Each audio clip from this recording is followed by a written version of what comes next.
This episode is brought to you by SmartVestor. Connect with an investing pro near you at RamseySolutions.com/SmartVestor. Up next, we have, I think it's G in Los Angeles. Is it G? Yeah, it's G. Thank you so much for taking my call. Yeah, absolutely. How can we help today? Well, I did want some advice, speaking on behalf of my father. I wanted to know what it takes to start that conversation of retirement for him. I'm 31 years old, and I'm 65, 67 years old now, and he's been a long-haul truck driver for almost 40 years now. Ooh, it's hard work. He's been working very, very hard. I think maybe 3 or 4 days out of the month I've seen him my whole entire life. Oh my gosh! Wow.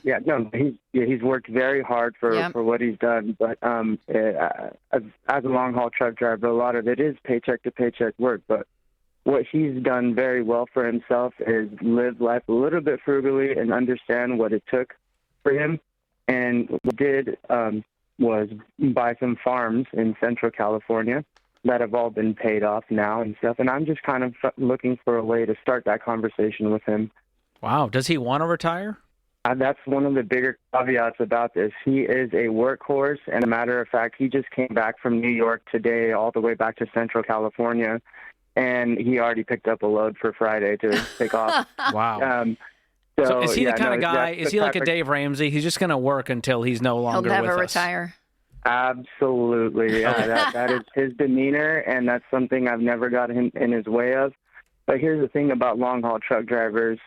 It's kind of hard on the sons because it is a huge it's normal for a son having to get a call somewhere and fly to a different state in the U.S. and have to find out that something happened to their father on the road, and they have to take it's dangerous. And that's one of my largest fears. I mean, he's in great health. He's not the he works out. It's a quit while you're ahead situation, and you're wanting him to just quit and retire, and he has the assets and resources to do so based on these farms that are creating income.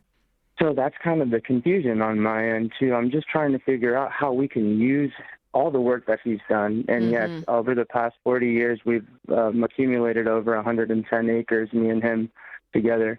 And there are 4 different properties. We have different houses on each property that also give us rental income, albeit those houses are humble homes. They're in migrant homes, and they're surrounded by farms too. So they give us a little bit of income, but we don't really rely on it. And then since he's been driving truck, we've been leasing out our farms ever since.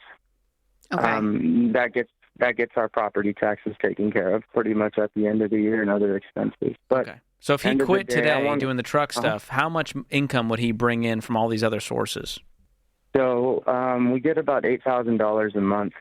And you're saying are y'all 50-50 in this? Like you've put in 50%, he's put in 50%, or has he put in more? No, it's all his, but we do handle everything as kind of like as a family, but he's the boss at the end of the day. So I should correct myself and say he does. Okay. Your name isn't on any of these properties? No, actually, I put it in he's put it in a trust since then that he's the executor of. He passed away. Okay, so it's all under his control. And are you working outside of all of this full-time? Correct, yes. So I kind of moved out of it, and I moved to Southern California, and I'm an engineer here. Okay. Great. So you have your own life, your own income. So the $8,000 per month is what he would live on then if he did retire?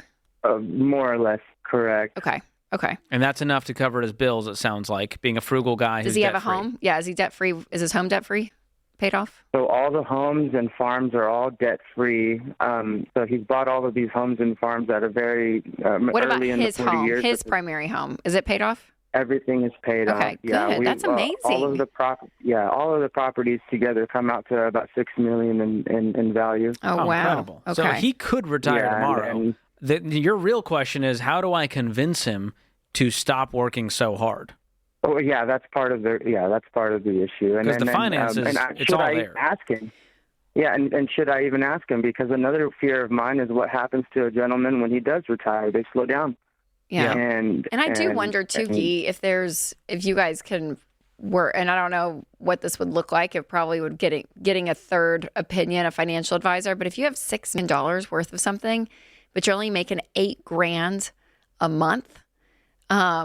man, you could be making $600,000 a month, or I'm sorry, a year. Should be a better return on that. Yeah, the return is not great. And again, that I'm speaking just from a numbers perspective, not like a legacy thing that you guys love the land or whatever it may be.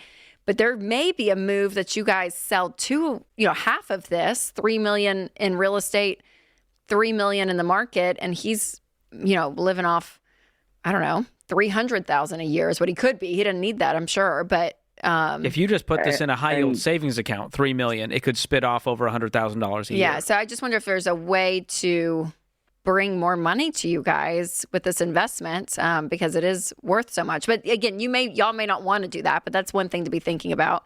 And maybe to diversify. Absolutely. It's great to have real estate and farm, but you may want to have some in investments too, just to hedge your bets. And my first solution was, hey, why don't we start farming the farms again and stop leasing them out to tenant farmers that we've been doing for so long? But he's had one different, business adventure a long time in the past, and he's never done that again. And ever since then, he worked to pay off these farms. So he got burnt one time, and now he's got a bad taste in his mouth. Never, ever again. And then you did bring up a point too. It is a legacy thing for the son to sell off the farms or something like that. It's just completely how would I say? It's too sentimental. Right. And that's not something, especially in our culture, we don't. What is your culture? Can I ask? What's the background here? I'm a North Indian Punjabi. Okay. Oh, yeah, and I gotcha. We also have farms and property in India as well, but those are completely different. Okay. Cool. Okay. Yeah. Okay, that makes sense. So I would like to find a way to keep the farms. Use the value and the equity that he's built up some type of way with since buying these farms, and be able to live off of that, or give him some type of good presentation of, hey, this is what it looks like, and it's super secure, and this is how you would live without having to. Has he ever listened to you? And I mean that respectfully. Has he actually taken any of your advice and went, yeah, I'll do that? Absolutely not. I actually did with one of the farms myself, a 1031C with one farm, and I split it into two, which now consists of the two properties that are in the trust. And he didn't speak to me for maybe a year and a half, 2 years until he started. So underneath all that, that's what I'm getting at. That's what's hard. I don't think you're in a position to influence, him retiring. That's just the hard facts. Is just you can do all you want to do to have a dad in your life and have him retire and be healthy. And he's a grown man. And it's such a hard belief. I think it's human nature to think, okay, I'm going to go into this important conversation for this other person, because you're wanting the other person to make a different decision than what they're making.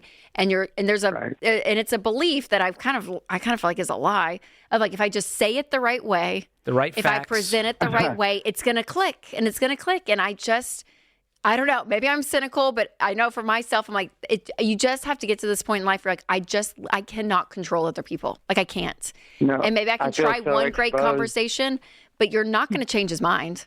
You're not. And so for your own peace of mind, Guy, if you want to do this and present something to him for yourself to have peace, to say, okay, at least I gave it my best shot, you can for you, but you got to go into that conversation with zero expectation that he is going to change. You would have that conversation more for yourself as a 31-year-old son than to believe that you're somehow going to convince him, because it's just, if he doesn't want to change, if he's not curious or interested, it's not going to happen. So here's the headline. This is the old quote. A man convinced against his will is of the same opinion still.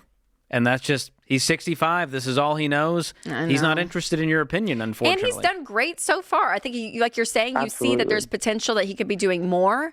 But nothing's on fire here. But again, as a son, if you feel like I just have to say this for my own peace of mind, you can present him with something. But I would just continue to nurture that relationship and congratulate him on the work that he's done. Because you're a good son, man. Absolutely.